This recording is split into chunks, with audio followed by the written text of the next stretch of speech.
نصف شعبان ایسی بابرکت اور عظیم رات ہے۔ اس رات میں اللہ تعالی زندگی موت کے فیصلے فرماتا ہے، زمین والوں کی عمریں لکھ دی جاتی ہیں، زمین والوں کی تقدیر کے فیصلے سال بھر کے لیے کیے جاتے ہیں، اور اس رات میں اللہ تعالی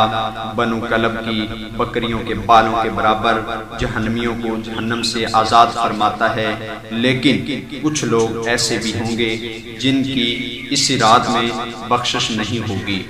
اور وہ لوگ کون ہیں کہ جن کی 15 شعبان کو بھی بخشش نہیں ہوگی، وہ آپ اس ویڈیو میں سماعت فرمائیں گے۔ ہم اپنے اندر وہ علامتیں دیکھیں گے، کیا ہم میں وہ علامتیں تو موجود نہیں کہ ہماری بھی اللہ تعالیٰ بخشش خدا نہ خواستہ نہ فرمائے، تو ہم اپنے اندر سے وہ چیزیں نکال کر اللہ تعالیٰ کے بندے بننے کی کوشش کریں گے۔ تو آئیے دیکھتے ہیں کہ وہ کون سے لوگ ہیں جن کی بخشش 15 شعبان کو بھی نہیں ہو سکتی۔ سب سے پہلے بات کرتے ہیں حقوق العباد کی۔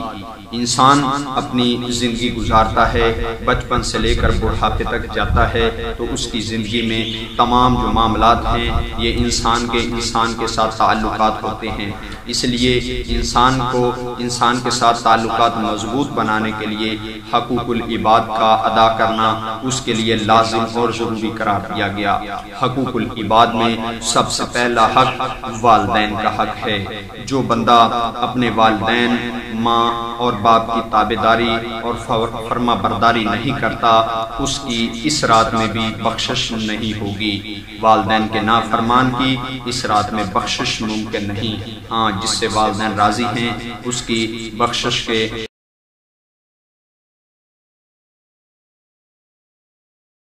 امکانات بہت زیادہ ہیں۔ اس کے علاوہ اگر کوئی شخص کاہن ہے، کوئی شخص غیب دانی کا دعویٰ کرتا ہے، ایسے نجومی جو غیب اپنے آپ کو جانتے ہیں کہ وہ غیب کا علم جانتے ہیں، ایسے بندے کی بھی بخشش نہیں ہوگی جو یہ دعویٰ کرے کہ وہ غیب جانتا ہے۔ ہاں، البتہ بعض علوم کی بنیاد پر اگر آپ کسی کو کچھ بتاتے ہیں وہ کچھ اور معاملہ ہے، جب آپ غیب کے دعویٰ کرنا شروع کر دیں کہ آپ غیب کا علم جانتے ہیں تو آپ گمراہی پہ جا رہے ہیں، تو ایسے بندے کی بھی بخشش ممکن نہیں۔ اس کے علاوہ جو بندہ جادوگر ہے، جو بندہ کسی کے معاملات کے بارے میں برا سوچتا ہے یا لوگ اس سے جادو کروانے کے لیے آتے ہیں، تو جادوگر کی بھی اس رات میں بخشش ممکن نہیں، کیونکہ جادوگر کا کام ہے کہ وہ امت میں فساد مچاتا ہے، انسانوں کے درمیان نفرتیں پھیلاتا ہے، انسانوں میں نفرت کی فضا پیدا کرنے کے لیے وہ کچھ کام کرتا ہے، تعویذات یا عملیات کا سہارا لے کر جادوگر اپنا کام دکھاتا ہے، تو اس رات میں جادوگر کی بھی بخشش نہیں۔ اس کے علاوہ اگر کوئی بندہ کسی کو ناحق جان سے مارتا ہے یا کسی کو ناحق قتل کر دیتا ہے تو اس کی بھی اس رات کو بخشش ممکن نہیں۔ ہاں، اگر کوئی بندہ دوسروں کے ساتھ بھلائی اچھائی والے کام کرتا ہے تو اس کی اس رات میں بخشش کے امکانات بہت زیادہ ہیں، لیکن جو دوسروں کو تکلیف پہنچاتا ہے، دوسروں کا ناحق قتل کرتا ہے، ناحق کسی کی جان لیتا ہے، تو وہ یہ نہ سمجھے کہ وہ بخشا جائے گا۔ اللہ کی رحمت بہت وسیع ہے، اس کی ہم بات نہیں کرتے، بلکہ ہم ظاہری صورتحال کی بات کر رہے ہیں کہ ایسے لوگوں کی بخشش ممکن نہیں۔ اب ایک اور رشتہ داروں سے تعلق توڑنے والا، رشتہ داروں کو اپنے سے دور ہٹانے والے کی بھی اس رات کو بخشش ممکن نہیں۔ جو بندہ صلح کرواتا ہے، اپنے رشتہ داروں کو آپس میں جوڑتا ہے، اس کو بہت درجہ عطا ہوتا ہے۔ اس کو ایک ایک کلمے کے بدلے جو وہ صلح کروانے کے درمیان الفاظ بولتا ہے، ان الفاظ کے ادائیگی سے اس کو بہت زیادہ درجات ملتے ہیں۔ لیکن جو بندہ رشتہ داروں میں نفرت کی فضا پیدا کرتا ہے، اس کی بھی اس رات کو بخشش ممکن نہیں۔ سود خور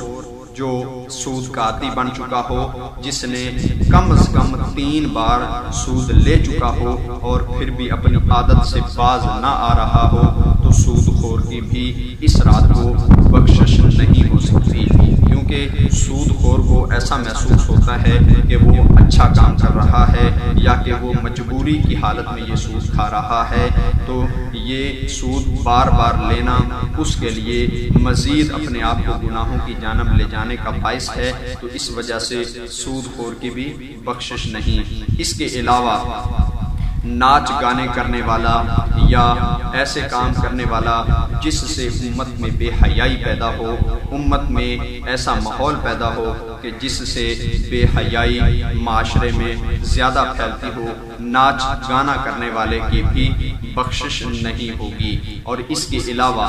زنا کرنے والا شخص جس نے پہلے ہی معاشرے میں بگاڑ پیدا کر دیا، گلی گلی بازار بازار میں زنا کیا اور اپنا منہ کالا کیا، مرد اور عورت ایسے جو اپنا منہ کالا کرتے ہیں ان کا بھی اس رات میں بخشش نہیں، البتہ توبہ کر لیں تو وہ اللہ تعالیٰ بخشنے والا مہربان ہے۔ اس کے علاوہ شراب خوری کرنے والا جو شخص شراب کا عادی ہے اور یہ جانتا بھی ہے کہ اسلام میں شراب حرام ہے تو وہ پھر بھی شراب کو پیتا ہے، تو اس بندے کی بھی توبہ کے علاوہ بخشش نہیں۔ میرے دوستو، اس کے علاوہ اگر کوئی بندہ